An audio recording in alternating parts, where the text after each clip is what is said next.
कि अगर मेरी तारीफ हो रही है तो उनकी आंखों में आंसू आ जाते थे। पिताजी नहीं रहे हमारे, मैं 12th में ही थी, मेरा रिजल्ट नहीं आ पाया था, उसी समय पिताजी की डेथ हो गई। और उसके बाद जब वो नहीं रहे तो मेरे लिए बहुत मुश्किल था। तभी मैंने एक स्टेप बैक ले लिया था कि अब ज़्यादा नहीं जाना।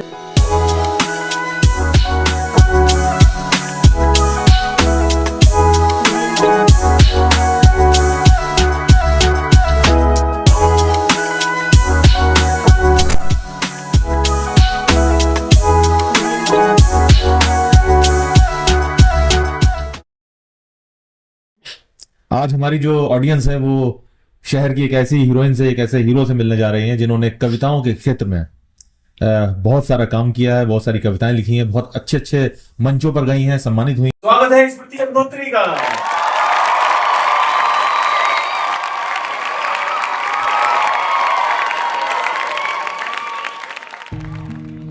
चलिए बात शुरू करते हैं हमारी मेहमान से। स्वागत है स्मृति आपका गॉसिप अड्डा में। नमस्कार। सबसे पहले तो मैं आपको धन्यवाद देना चाहूँगी कि आपने मुझे इस लायक समझा कि आज आपने अपने गॉसिप अड्डा के पॉडकास्ट पर मुझे बुलाया। तो जैसा कि मैं अपने काव्य पाठ की भी शुरुआत अपनी कुछ पंक्तियों से करती हूँ, तो सर्वप्रथम मैं वो पंक्तियाँ रख रही हूँ। कवियुग के उच्च शिखर को इस कवियुग के उच्च शिखर को इस मुकुलित प्रसून का कोटि नमन। शारदांश गुरुजन को इस बेटी का शत शत बार नमन।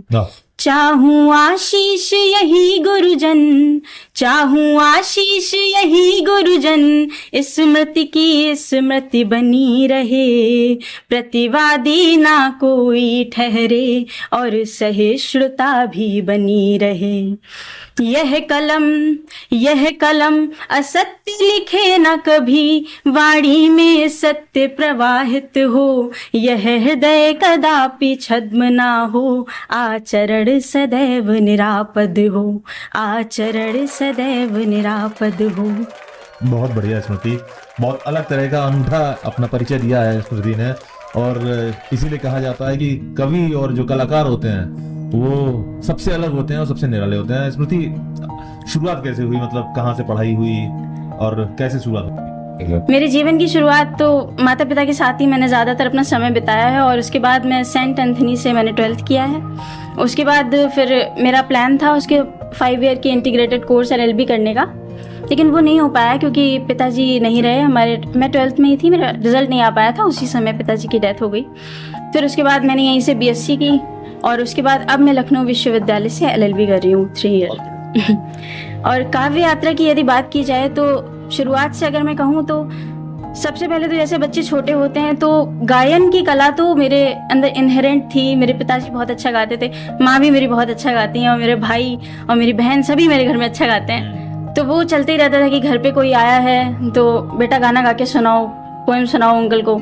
तो वो तो बचपन से चल रहा था। फिर उसके बाद जब मैं 4th क्लास में थी, ये 2013 की बात है, उस समय हमारे ये शिक्षा के क्षेत्र में, क्योंकि मेरे पिताजी अध्यापक थे बेसिक में, तो उनके एक अधिकारी थे SN मिश्रा जी। तो वो घर पे आया करते थे, वो लेखक थे और जैसे सर्व शिक्षा अभियान सब पढ़ें और बेटियों की ऐसे बहुत सारी वो मीटिंग्स में जाया करते थे और वो रचनाएं लिखते थे। तो मेरे पिताजी अच्छा गा लेते थे, तो वो उनके पास लाते थे, कहते थे इनको आप फ़ोन में रिकॉर्ड कर दो और हम इनको जाके मीटिंग्स में सुनाएंगे।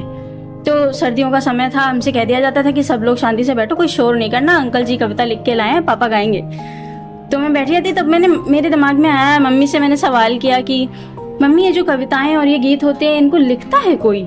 क्योंकि जब तक छोटे होते हैं तब तक कल्पना ही नहीं कर पाते हैं कि ये जो कुछ हमें रचित दिख रहा है ये किसी के द्वारा रचा गया है। तो मम्मी ने कहा हाँ बिल्कुल, हमारे तुम्हारे जैसे लोग होते हैं जो लिखते हैं। फिर वहाँ से मुझे प्रेरणा मिली और उसके बाद मैंने सबसे पहली अपनी रचना लिखी जब मैं मात्र 10-11 साल की थी। और उस समय एक छोटे बच्चे का जो भी दुनिया होती है वो उसके माता पिता होते हैं। तो मैंने अपनी सबसे पहली रचना अपने माता पिता पे लिखी, वो अगर आप कहें तो मैं आपको सुनाती हूँ। तो हम बैठे हैं, कितनी अच्छी बात है। मतलब जिस उम्र में ज्यादातर युवा जो है वो खेलकूद में लगे रहते हैं और फ्रेंडशिप और दोस्ती में रहते हैं, वहां पर 10 साल की उम्र में, महज 10 साल की एज में जो है स्मृति ने अपनी पहली कविता की रचना मतलब लिख भी दी और बहुत अच्छा सौभाग्य है तुलसी बड्डा के माध्यम से आप सब लोगों के भी कि आप लोग पहली रचना जो है सुनने जा रहे हैं। जी तुलसी जी बड्डा, बिल्कुल, ये मैंने किसी भी मंच पर नहीं सुना, अच्छा, केवल नहीं एक ही सुनाई। बार सुनाई है। और अरे वाह, अरे वाह। जहाँ से ये काव्य यात्रा की शुरुआत हुई तो कुछ इस प्रकार थी कि माँ बाप को हमारे साथ रहना चाहिए, हमको भी उनका सम्मान करना चाहिए, वे बड़े हमसे सम्मान चाहे तो क्या हम वो भी उनको देंगे तो मुसीबत है क्या, उन्हें तो बस हमारा प्रणाम चाहिए, माँ बाप को हमारे साथ रहना चाहिए, उनकी इच्छा हमारी एक परीक्षा सी है, उनकी इच्छा हमारी एक परीक्षा सी है, इस परीक्षा में पूर्ण अंक हमें चाहिए, इस परीक्षा में पूर्ण अंक हमें चाहिए। बहुत बढ़िया, बहुत बढ़िया। लेकिन कैसे, मतलब ये बहुत सेंसिटिव लाइनें लिख दी हैं। हाँ, ये इतनी छोटी उम्र वो ईश्वर की मर्जी है, जो भी उन्होंने दिया हमेशा लिखा है। भगवान ने भी मेरा हमेशा साथ दिया है, हमेशा वो ऐसा लगता है जैसे वो मेरे साथ में पकड़ के चलते हैं कि तुमको ये भी करना है, ये भी करना है, याद रखना। तो वो ऐसे रहा है। फिर उसके बाद मैंने रचना लिखी, तब मैं 4th स्टैंडर्ड में थी। उसके बाद फिर मैं 6th में आई, धीमे धीमे छोटी छोटी रचनाएं लिखती रही। हुआ कि जब मैंने ये रचना लिखी तो मैंने ऐसे ही पन्ने पे लिख के और डाल दी। तो जब मेरे पिताजी आए, उन्होंने देखा कि ये लाइनें किसने लिखी हैं, तो मम्मी ने बताया इशू ने लिखी है, इशू मेरा घर का नाम। अच्छा। जी।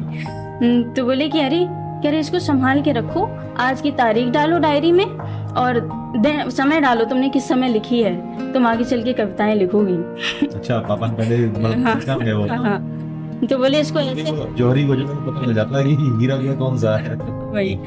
तो उन्होंने वो बोला कि एक डायरी बनाओ इसकी, तो फिर तब से मैंने उसको नोट डाउन करना शुरू किया। फिर धीमे धीमे मैंने बहुत सारी छोटी छोटी कविताएं लिखती थी। मेरे पहले श्रोता मेरे माता पिता ही होते थे, वो घर वालों को सुनाते थे और कभी कभी वो एकदम भाव विभोर भी हो जाते थे कि देखो हमारी छोटी सी बच्ची है, लिख रही है। फिर उसके बाद जब मैं 6th में आई तो मेरे पिताजी के एक मित्र थे रजनीश पांडे जी, उनके अच्छे संबंध थे श्री कृष्णकांत त्रिपाठी अक्षर जी, जो ये हमारे भारतीय के लेक्चरर से रिटायर है। और तो उन्होंने बोला, अक्षर जी ने कहा होगा कि हमको हरदोई जाना है कवि सम्मेलन में, तो तुम अपनी गाड़ी लिए चलो। वो ड्राइव नहीं कर पाते थे, वो उस समय पापा से गाड़ी चलाना सीख रहे थे। तो उन्होंने कहा कि आप लिए चलिए भाई साहब, ये कवियों को जाना है हरदोई। तो पापा ने कहा ठीक है लिए चलेंगे। और जब ये लोग बिल्कुल निकलने वाले थे तो मम्मी ने कहा कि तुमने पहले नहीं बताया। अच्छा, होता क्या था कि जब मैंने कोई भी कविता लिखी है तो उसके बाद मम्मी पापा को सुनाई, फिर घर में जो आ रहा वो सबको बेटा सुनाओ सुनाओ तुमने लिखा। तो वो उनका भी सुना हुआ था सब कुछ। तो मम्मी ने कहा कि आपने पहले नहीं बताया, वरना हम इसको भी तैयार कर देते, इसने भी तो लिखा है। माता पिता को थोड़ा होता है कि हमारा बच्चा भी किसी मंच पे पहुंच जाए, टैलेंटेड बच्चा और ज्यादा होता है। तो उन्होंने कहा कि अरे भाभी बिल्कुल तैयार कर दो, कोई मना थोड़ी कर देगा। फिर हम तैयार हो गए, हम चले गए। गाड़ी में इतनी भी जगह नहीं थी कि मैं आराम से बैठ के चली जाती। मैं भारती मिश्रा जी की गोदी में बैठ के गई हरदोई से। हाँ, फिर वहाँ पे एक इंटर कॉलेज में वो कार्यक्रम था और वहाँ पे मैंने यही अपनी माता पिता वाली कविता सुनाई। उससे पहले कोई संबोधन नहीं, किसी को प्रणाम नहीं, कुछ नहीं, आता ही नहीं था। हाँ। और मम्मी पापा ने भी पहले कभी कवि सम्मेलन तो सुने नहीं थे, जो उनको उतना आइडिया होता। तो मैंने ऐसी सुना दी और वहाँ पे सभी ने मेरे को गोदी ले लिया और माले वाले डाले गले में और 250 रुपए दिए लिफाफे में रख के। मतलब पहली कमाई कविताओं से पहली कमाई जो 250 रुपए की हो गई है। जी। अरे वाह, बहुत बढ़िया। तो फिर मैंने वहाँ देखा, मैंने कहा ये तो कमाल की चीज़ है, पता नहीं क्या कर दिया हमने जो सब लोग इतना सम्मान। फिर मैं घर पे आई, हमने मम्मी से कहा मम्मी इसमें तो बहुत सम्मान मिलता है। मम्मी ने कहा और क्या, और लिखो और मिलेगा तुम्हें। फिर वही धीमे धीमे लिखना शुरू किया। तो 6th क्लास में पहले मंच पे गई। फिर वहाँ से वापस आने के बाद 2-3 दिन के अंदर में ही मैंने एक और रचना लिखी, कोई अमर नहीं आया है इस कलयुग के आंचल में, सबको एक दिन जाना है मर जाना है। वो 6th क्लास में लिखी थी ना जी। इसको ये सुनना चाहते हैं। कोई अमर नहीं आया है इस कलयुग के आंचल में, सबको एक दिन जाना है मर जाना है। कोई अमर नहीं आया है इस कलयुग के आंचल में, सबको एक दिन जाना है मर जाना है। कपट ईर्ष्या और हिंसा से है धरती परिपूर्ण हुई, कपटी ईर्ष्या और हिंसा से है धरती परिपूर्ण हुई, भ्रष्टाचार और मानव की घोर मित्रता आज हुई। लुप्त हो रहा धर्म यहाँ से, नष्ट हो रहा सतयुग पाठ, सबको एक दिन जाना है, मर जाना है।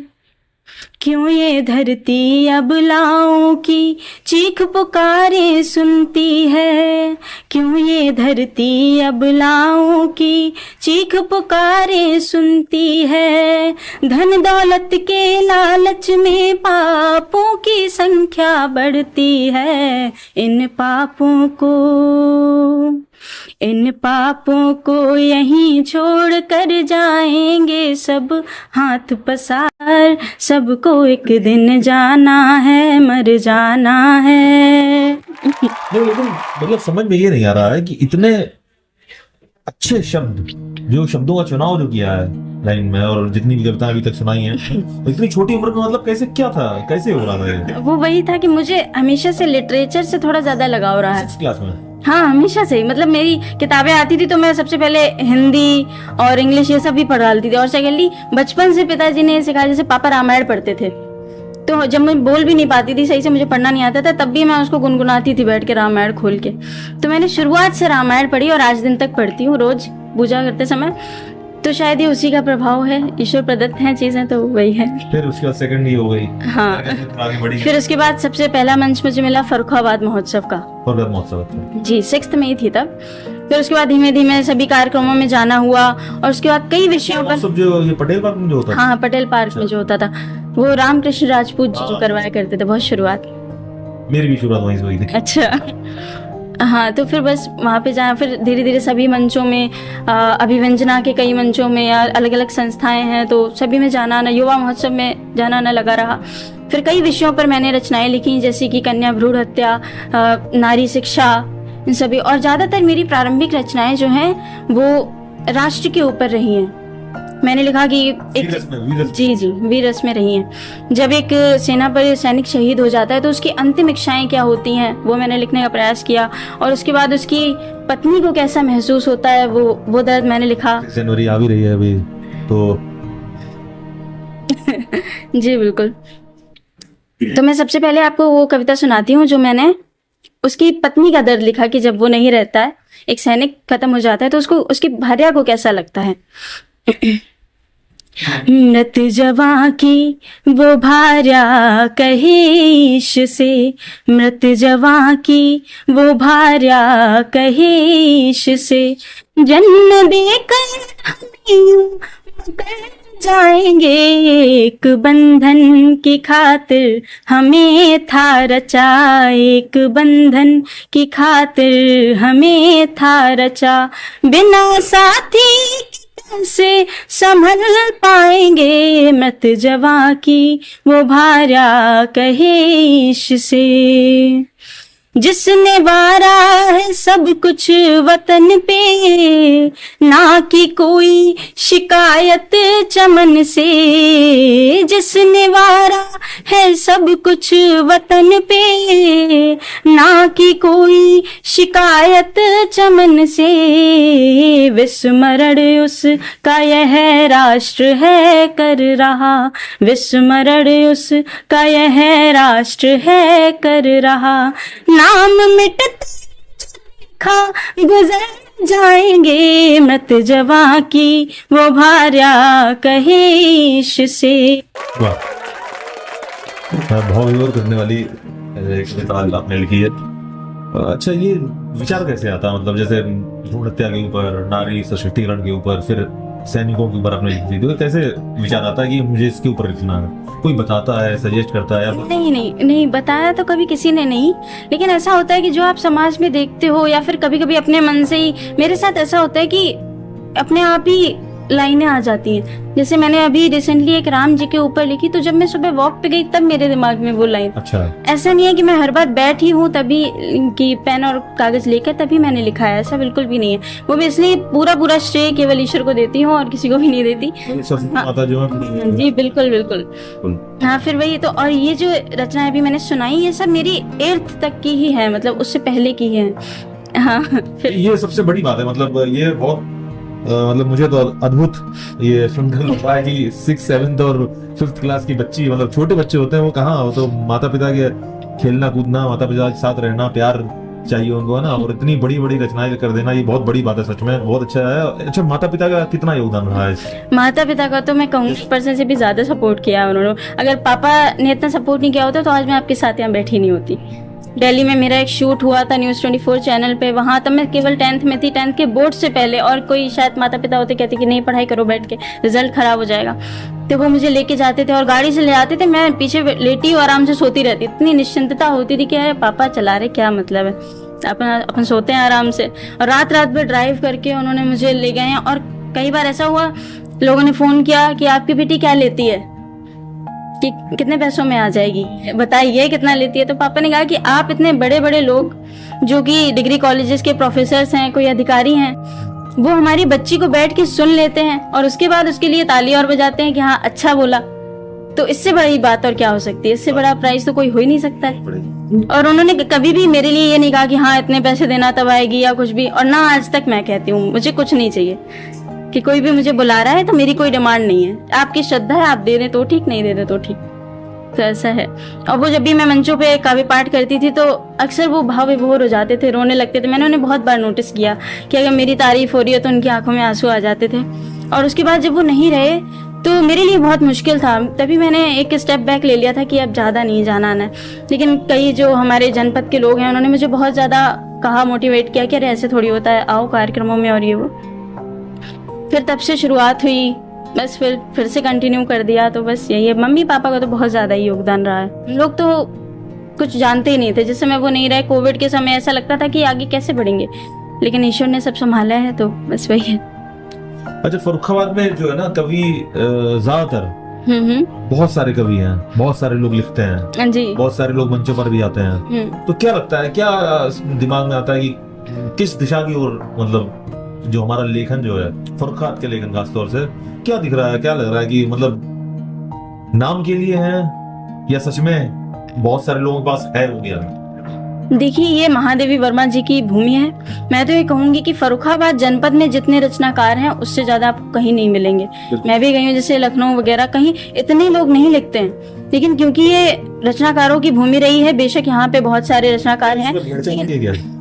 मतलब इसलिए पूछ रहा हूँ मैं, बिल्कुल भी इसमें कंट्रोवर्सी वाली कोई बात नहीं है, क्योंकि है कुछ लोग। देखिए, जो फर्रुखाबाद की प्रतिष्ठा बनी हुई है इस काव्य जगत में वो बहुत ही अच्छी है। और मेरा तो ये सुझाव है कि जो भी रचनाकार हैं सभी अपना मौलिक लिखें और मौलिक पढ़ें और लिखते रहें, मतलब कोशिश करें कि वो कुछ नया सुनाएं।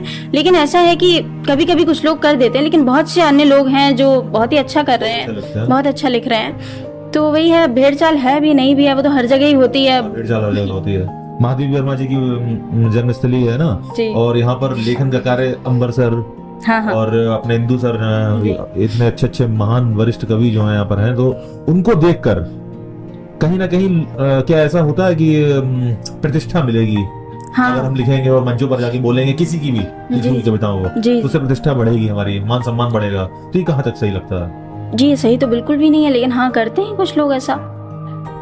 अब ऐसा आपको अगर लिखना है, आपको लगता है कि प्रतिष्ठा बढ़ेगी, तो आप उस पर साधना करिए, आप लिखिए। बिल्कुल, ये तो योग और ये तो माँ सरस्वती किसी के बाट में नहीं पड़ी है, आपको भी बिल्कुल मिलेगी। तो ऐसा कभी हुआ क्या कि स्मृति गई हो किसी मंच पर और स्मृति की कविता जो कोई और पढ़ रहा हो? नहीं, आज तक तो नहीं हुआ, ईश्वर की कृपा से अभी तक नहीं। अभी मैं शायद इतनी फेमस नहीं हुई हूँ।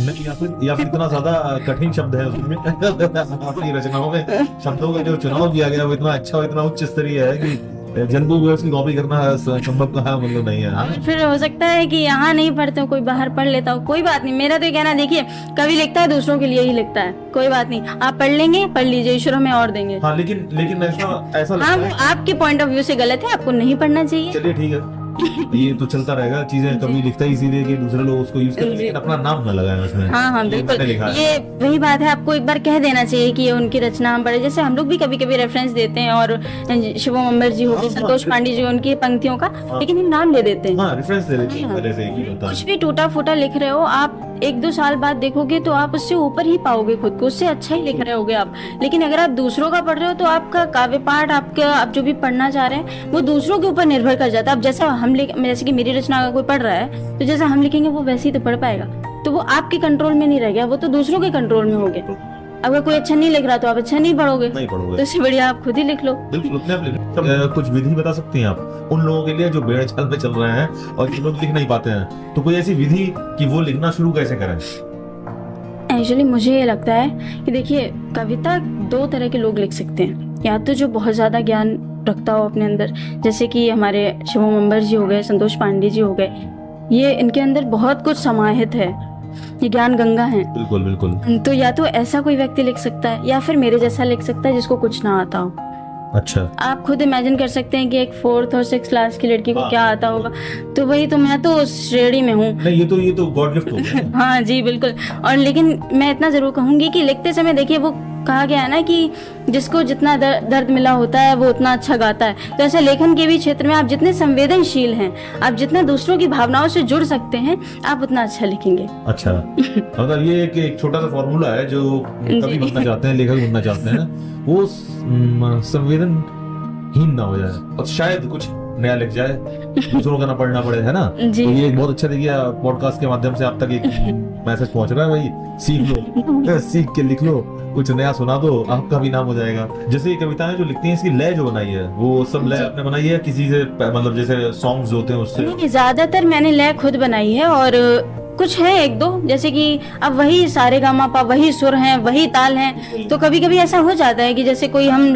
पंक्ति गुनगुना रहे हैं, वो किसी और गाने की टोन में है, तो वो भी चल जाता है। जैसे कि मैंने आपको बताया कि जो मैंने एक शहीद की अंतिम समय की जो पीड़ा लिखी है, वो मैंने एक गाने की टोन पे ही लिखी है जी। वो जो गाना है मिलन मूवी का, तो वो कुछ इस तरह है। चला छोड़ कर ये चमन सूफियाना, हजारों में एक है ये मेरा खजाना, आ गया आज मेरा भी परवाना, आ गया आज मेरा भी परवाना, विफल हो न जाए मुझे उस तिरंगे कफन में सुलाना, हजारों में एक है ये मेरा खजाना, आ गया आज मेरा भी परवाना, आ गया आज मेरा भी परवाना। बहुत बढ़िया, धन्यवाद। जिंदगी में, हमारी जिंदगी में हीरोज होते हैं, वैसे विलेंस भी होते हैं जी। तो विलेंस ने आके रास्ते में रुकावट बनी हो, या फिर क्रिटिसिज्म हुआ हो कि अरे क्या करोगे लिख के, मत लिखो, फालतू चीजें हैं यार? मेरे साथ ऐसा सच कोई इतना ज्यादा हुआ नहीं क्रिटिसिज्म। बात ये होती है कि जब आप किसी भी प्रोफेशन में या पैशन में कदम रखते हैं तो उसमें जगह बनाने में थोड़ा समय तो लगता है, कि पहले लोग बिलीव नहीं करते हैं कि अरे खुद ही लिख रहे हैं कि नहीं लिख रहे, लेकिन फिर धीमे धीमे सब कुछ, अगर आप में कोई भी कला है, अपने टैलेंट है, तो कोई आपको पीछे नहीं खींच सकता। स्मृति, कोई ऐसी घटना घटी हो जीवन में जिसने बहुत या तो खुशी दी हो या बहुत ज्यादा दुख हुआ हो उससे, और लेकिन शेयर नहीं किया आज तक कभी भी? अगर दुख का कहा जाए कि बहुत ही खराब घटना मेरे जीवन की, तो वो तो केवल पिताजी की मृत्यु है। कि कोविड के समय में जब वो नहीं रहे, तो उस समय में आपको ये पता चल गया, जिसके भी जीवन में कुछ हुआ है घटित कोविड के टाइम, उनको सभी को ये अंदाजा लग गया कि कौन अपना है, कौन पराया है। आपने एक भीड़ को छटते हुए देखा धीमे धीमे, कि कितने लोग खड़े रहे हैं और कितने लोग गायब हो गए हैं। तो उसके संदर्भ में मैंने एक छोटी सी रचना भी लिखी है जब मेरे पिताजी नहीं रहे उसके बाद, ये अभी रिसेंटली लिखी है, लेकिन वो डेडिकेटेड उसी इंसिडेंट पर है। उनका जिक्र जुबां से होने पर ये नैन छलक आते हैं, उनका जिक्र जुबां से होने पर ये नैन छलक आते हैं, दिल में रहने वाले तो आँखों की राह चले जाते हैं, दिल में रहने वाले तो आँखों की राह चले जाते हैं। किसकी उंगली थामूं संभलूं, किसको अपना मैं कह दूं, किसकी उंगली थामूं संभलूं, किसको अपना मैं कह दूं। अपनों के संग अपनेपन के सब संजोग चले जाते हैं, अपनों के संग अपनेपन के सब संजोग चले जाते हैं, दिल में रहने वाले तो आँखों की राह चले जाते हैं। ये फादर के लिए लिखा है आपने ना? जी बहुत अच्छा।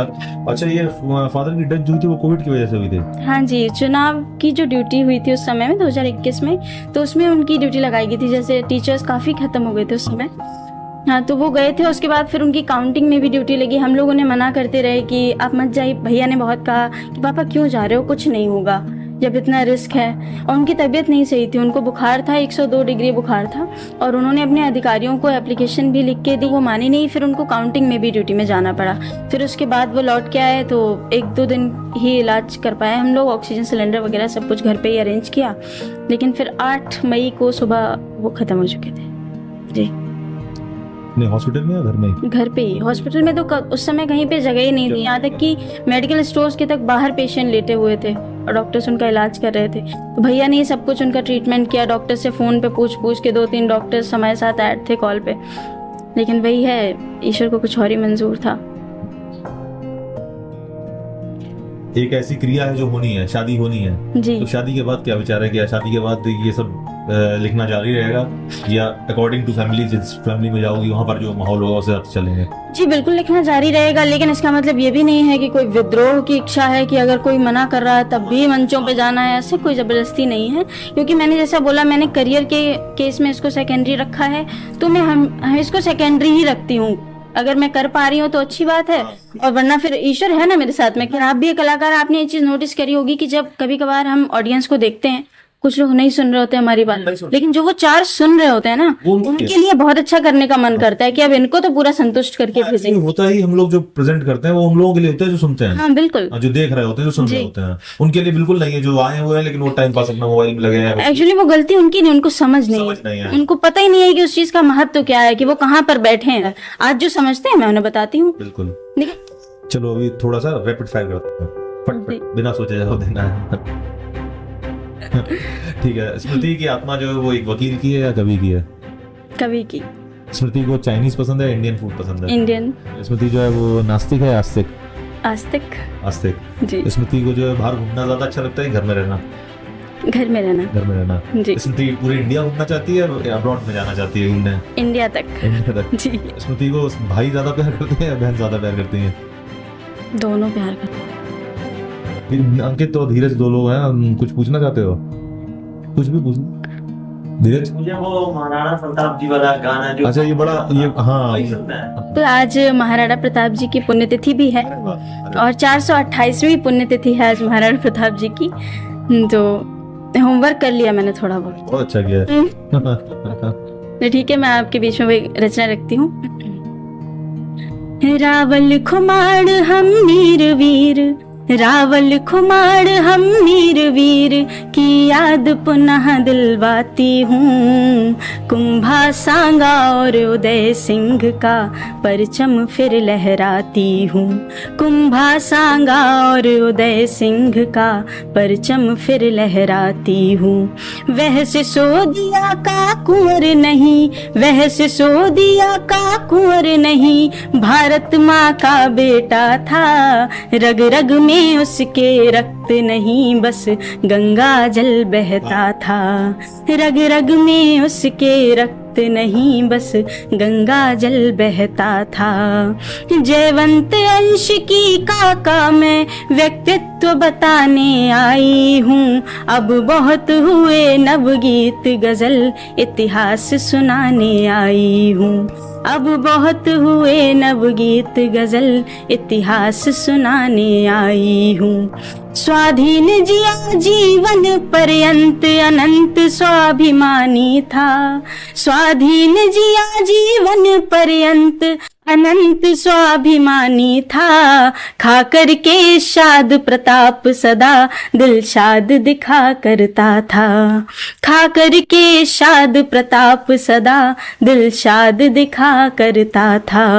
81 किलो भाल व कवच 72 तन पर साजा था, मुगलों का द्रोही एकमात्र वह मेवाड़ी राजा था, मुगलों का द्रोही एकमात्र वह मेवाड़ी राजा था।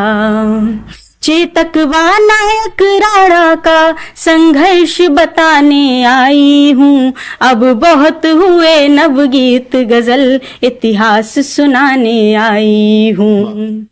हल्दी घाटी की एक सुबह, हल्दी घाटी की एक सुबह अत्यंत प्रलयकारी थी, अकबर की सेना पर राणा की अनी पड़ी भारी थी, अकबर की सेना पर राणा की अनी पड़ी भारी थी। सरदार मान सिंह ने राजा का छत्र मुकुट अपनाया था, उसको ही समझ प्रताप शत्रु ने वध उसका कर डाला था।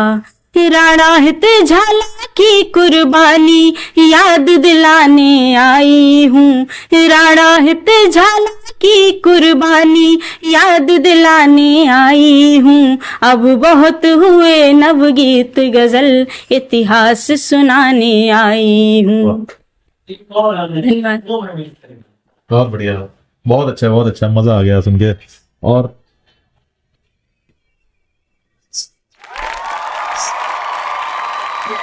डिमांड जो है ना डिमांड कोई बात नहीं है, तो मेरा सौभाग्य है कि लोगों को याद है कि कौन कौन सी रचनाएं हैं। बस यही तो यही कमाते हैं हम लोग एक्चुअल में। कमाल है तो। देव थे देव गढ़या मनुज ही कहूँ, ये जुबाना समझ पा रही है। ये जो भी हमारे सेना के जवान होते हैं, मैंने ये राष्ट्र हित में ये रचना लिखी थी। देव थे देव गढ़या मनुज ही कहूँ, ये जुबाना समझ पा रही है। उनकी कुर्बानियत का सफर वो मेरी लेखनी से संभलता नहीं है। दर्द दिल में थी ज्वाला लहू में, राष्ट्र के वे सभी थे पुजारी। दर्द दिल में थी ज्वाला लहू में, राष्ट्र के वे सभी थे पुजारी। प्रीत भारत से थी माँ भारती थी, उनकी कोई और चाहत नहीं थी। प्रीत भारत से थी माँ भारती थी, उनकी कोई और चाहत नहीं थी। देव थे देव गढ़या मनुज ही कहूँ, ये जुबाना समझ पा रही है। उनकी कुर्बानियत का सफर वो मेरी लेखनी से संभलता नहीं। धन्यवाद। लाइव सुन लिया आपने, यूट्यूब पे ना कुछ जानती हैं?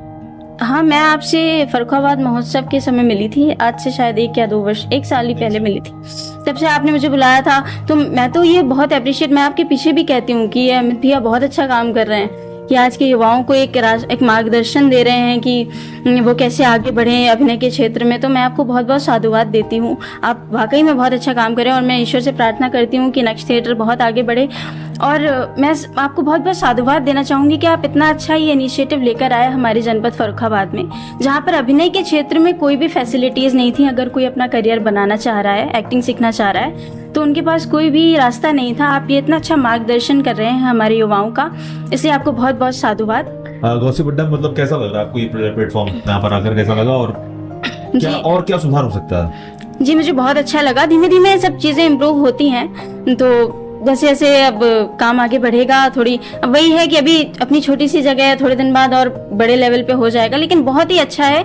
मैं तो ये देख के मतलब दंग हूँ कि हाँ आपने इतनी फर्रुखाबाद जैसी जगह में इतना इस्टेब्लिश कर लिया है, तो बहुत ही अच्छी बात है। और आपका ये यूट्यूब चैनल गॉसिप अड्डा भी बहुत जल्द ऊंचाइयों को छुए जी। अच्छा, क्या संदेश है छोटा सा युवाओं के लिए? जी मेरा यही संदेश है कि आप अगर कुछ नहीं कर सकते हैं तो कम से कम अपने माता पिता को खुश रखिए, मेरा बस इतना कहना है। और बाकी लेखन के क्षेत्र में आप अपना लिखिए, दूसरों का चुराइए मत, और बाकी ईश्वर खुद ही आपके लिए रास्ता बनाएंगे। बहुत बहुत धन्यवाद अपना कीमती समय देने के लिए, और पूरे नेक्स्ट थिएटर की टीम से, गॉसिप अड्डा की टीम की तरफ से और मेरी तरफ से आपको इतनी शुभकामनाएं कि आप इसी तरह से आगे बढ़ते रहें, सफलताएं मिले, और जो आप करना चाहो जीवन में वो आपको हासिल हो, और लाइफ में इतना आगे जाओ कि जो लोग साथ में हैं उनको गर्व हो कि स्मृति के साथ हम थे। और जी बहुत बहुत आभार। अंत में मैं अपनी कुछ प्रभु श्री राम के चरणों में अपनी कुछ पंक्तियां रख के इस पॉडकास्ट को विराम देना चाहूंगी। बसे हो हृदय में तुम ही राम मेरे, बसे हो हृदय में तुम ही राम मेरे, ये बारी उम्र अब करूं नाम तेरे, ये बारी उम्र अब करूं नाम तेरे। तुम ही व्योम में हो, तुम ही हो, तुम हो बसे हर बशर में, जमी चांद तारे गगन नाम तेरे, जमी चांद तारे गगन नाम तेरे, बसे हो हृदय में तुम ही राम मेरे। जय सिया राम। दोस्तों, ये थी हमारे शहर की बेटी, हमारे शहर की एक ऐसी हीरोइन, एक ऐसी हीरो जिन्होंने लेखनी से, कविताओं से पूरे शहर में खुशबू फैला दी है। मुझे उम्मीद है कि आप सब लोगों को आज का ये पॉडकास्ट बहुत पसंद आया होगा। जो लोग नए हैं चैनल पर, वो प्लीज चैनल को सब्सक्राइब करें और कमेंट करके हमें बताएं कि आपको पॉडकास्ट कैसा लगा, और हम अपने इस पॉडकास्ट में क्या क्या सुधार कर सकते हैं, क्या कमियां रह जाती हैं, उनको कैसे सुधारें, उसके सजेशंस आप दे सकते हैं। तब तक के लिए थैंक यू। नेक्स्ट पॉडकास्ट में किसी और हीरो के साथ हम आपको मिलेंगे, आपसे मुलाकात करेंगे। तब तक के लिए धन्यवाद। Thank you very much.